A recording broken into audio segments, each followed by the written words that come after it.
Hi hello అందరికీ నమస్కారం. నేను మీ Lakshmi. Welcome back to our channel Aditya entertainment 369. ఈరోజు వీడియో వచ్చేసి రేపు మా ఆయన గారి బర్త్డే ఉందండి. అందుకు నేను ఓరియో బిస్కెట్ కేక్ చేశాను. ఏంటి కొత్తగా ఏం చేస్తున్నారు, అందరికీ తెలిసిందే కదా అనుకుంటున్నారు కదా. ఒకసారి ఇలా ట్రై చేసి చూడండి. చాక్లెట్ అక్కర్లేదు, ఏం అవసరం లేదు. క్రీమ్ కూడా ఈ బిస్కెట్తోనే తయారు చేసుకోవచ్చు. చూడండి, నేను ఇక్కడ బిస్కెట్ సపరేట్గా వేస్తున్నాను, క్రీమ్ సపరేట్గా వేస్తున్నాను. ఇలా సపరేట్ చేసుకొని పౌడర్ అనేది బిస్కెట్లు అనేది బాగా ఇలా ముక్కలుగా చేసుకొని దాంట్లో 3 స్పూన్స్ షుగర్ వేసుకోవాలండి. షుగర్ వేసుకొని షుగర్ వేసుకున్న తర్వాత మిక్సీ పట్టాలండి. పౌడర్లా చేసుకోవాలి. ఇలా చూడండి ఎలా పౌడర్లా అయిందో. ఇలా పౌడర్ చేసుకున్న తర్వాత ఒక బౌల్లోకి వేసుకోవాలి. ఒక బౌల్లోకి వేసుకొని నేను 3 స్పూన్స్ అయితే ఇంకొక చిన్న బౌల్లోకి తీసి ఉంచాను. అది ఎందుకనేది నేను మీకు చెప్తాను తర్వాత. 3 స్పూన్స్ పక్కకు పెట్టుకోండి. ఇలా 3 స్పూన్స్ పక్కకు పెట్టుకున్న తర్వాత అందులో కొద్దిగా మిల్క్ యాడ్ చేసుకుంటూ మిక్స్ చేసుకోవాలండి. ఇలా కొద్దిగా మిల్క్ యాడ్ చేసుకుంటూ మిక్స్ చేసుకోవాలి. చూడండి, నేనైతే ఇలా మిక్స్ చేసుకున్నాను.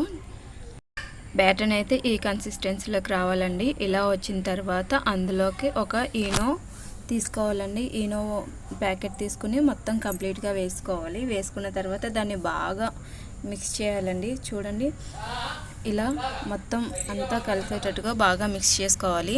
మిక్స్ చేసేటప్పుడు మనకి చూడండి ఇలా బబుల్స్ అనేవి వస్తూ ఉంటాయి. అలా వచ్చినప్పుడు బాగా మిక్స్ అయిందని అర్థం అండి. తర్వాత దీన్ని ఒక బాక్స్ తీసుకుని ఆ బాక్స్లోకి కొద్దిగా ఆయిల్ వేసుకోవాలండి. ఆయిల్ వేసుకుని మొత్తం బాక్స్ అంతా స్ప్రెడ్ అయ్యేలాగా పూసుకోవాలండి. ఆ తర్వాత అందులో కొద్దిగా మైదా పిండి కానీ గోధుమ పిండి కానీ ఇలా వేసుకుని చూడండి, నేనైతే ఎలా చేస్తున్నానో అలా చేస్తూ మొత్తం బాక్స్ అంతా అయ్యేటట్టుగా చూసుకోవాలి. అలా అయిన తర్వాత ఇలా ఎందుకు చేయాలంటే మనకి కేక్ అనేది ఎక్కడ అంటుకోకుండా, చూడండి నేను ఎలా చేశాను అలా ఎక్కడ అంటుకోకుండా పర్ఫెక్ట్గా రావడానికి. ఇలా వేసుకున్న తర్వాత చూడండి కేక్ బ్యాటర్ని అయితే ఇలా వేసేసుకుంటున్నాను నేను. వేసుకున్న తర్వాత 2-3 టైమ్స్ ఇలా ట్యాప్ చేయాలండి. ట్యాప్ చేసిన తర్వాత స్టవ్ ఆన్ చేసుకుని ఒక ప్యాన్ పెట్టుకుని దాంట్లో నేను సాల్ట్ కానీ ఏం వేయట్లేదండి. స్టాండ్ పెట్టుకోవాలి కంపల్సరీ. స్టాండ్ పెట్టుకుని ఆ బాక్స్ అనేది అందులో పెట్టేసి ఒక మూతని పెట్టేసుకోవాలండి. ఇలా మూత పెట్టుకున్న ఒక 30 మినిట్స్ వరకు లో ఫ్లేమ్లో మాత్రమే ఉడికించాలండి. చూడండి, కేక్ అనేది చాలా బాగా ఉడికిపోయింది. నేను ఫోర్క్ పెట్టి చూస్తున్నాను, దానికి ఏమి అంటుకోకుండా ఉంటే బాగా ఉడికినట్టు అండి. చూసారా, నా ఫోర్క్ అయితే ఏం అంటుకోలేదు, చాలా బాగా బేక్ అయినట్టు అర్థం.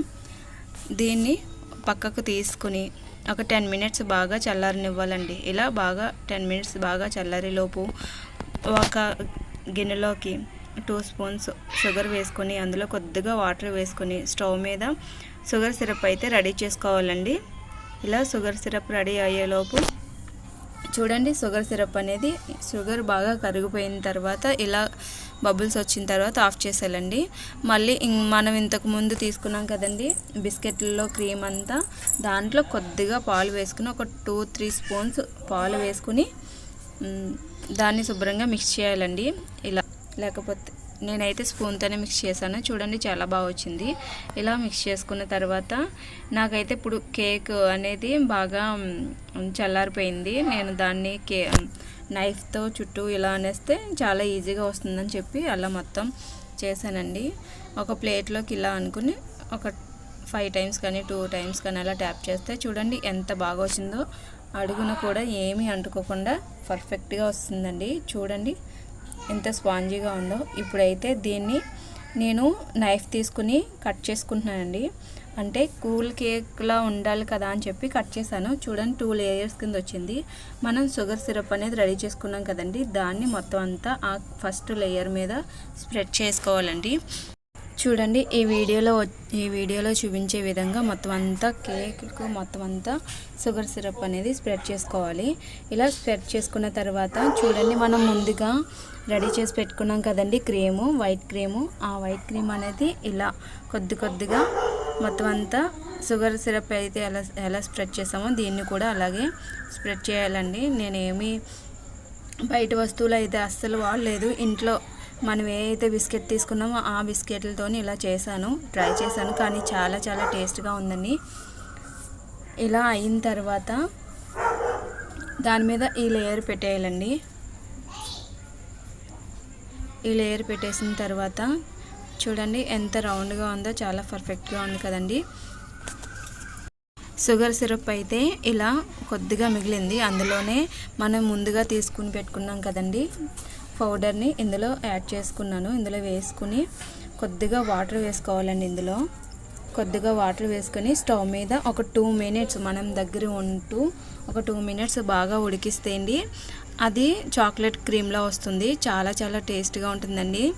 చాలా పర్ఫెక్ట్గా వచ్చింది నాకైతే. చూడండి ఇలా వస్తుంది. ఇలా వచ్చిన తర్వాత స్టవ్ ఆఫ్ చేసుకొని కేక్ మీద స్ప్రెడ్ చేసుకోవాలండి. చూడండి ఎంత బాగా వచ్చిందో. ఇలా మన దగ్గరుండి బయట నుంచి కోకో బటర్ కట అలాంటి ఏమీ తీసుకురాకుండానే ఇంట్లోనే బిస్కెట్స్తోని ఇలా కేక్ రెడీ చేశాను. క్రీమ్ అనేది రెడీ చేశాను. చాలా చాలా బాగా వచ్చింది. ఫస్ట్ టైం షణ్ముఖి బర్త్డేకి ఒకసారి చేశాను, మా అక్క వాళ్ళ అబ్బాయి బర్త్డేకి ఒకసారి చేశాను. నేను ఈ లాక్డౌన్ స్టార్ట్ చేసిన తర్వాత ఒక 3-4 టైమ్స్ అయితే చేశానండి. చాలా బాగా వచ్చింది. మీకు కూడా చెప్దాం కదా అని చెప్పి ఇలా ట్రై చేశాను. చూసారా కేక్ చాలా బాగా వచ్చింది కదండి. ఇలా చేసుకున్న తర్వాత చాలా చిన్న కేక్ కదా అని చెప్పేసి నేను మా హస్బెండ్ పేరు అయితే బాలాజీ కాబట్టి హెచ్బి హ్యాపీ బర్త్డే బి అంటే బాలాజీ కదా అని చెప్పేసి హెచ్బి అని చెప్పి పెట్టా అండి. నాకైతే చాలా కామెడీగా ఉంది, కానీ మనకున్నంతలోనే సర్దుకోవాలి కదా అని చెప్పేసి ఇలా ట్రై చేశాను. బ్యాడ్ కామెంట్ అయితే చేయకండి. మీకు నచ్చినట్లయితే లైక్ చేయండి, షేర్ చేయండి, సబ్స్క్రైబ్ చేయండి, పక్కనున్న బెల్ ఐకాన్ని గట్టిగా కొట్టండి.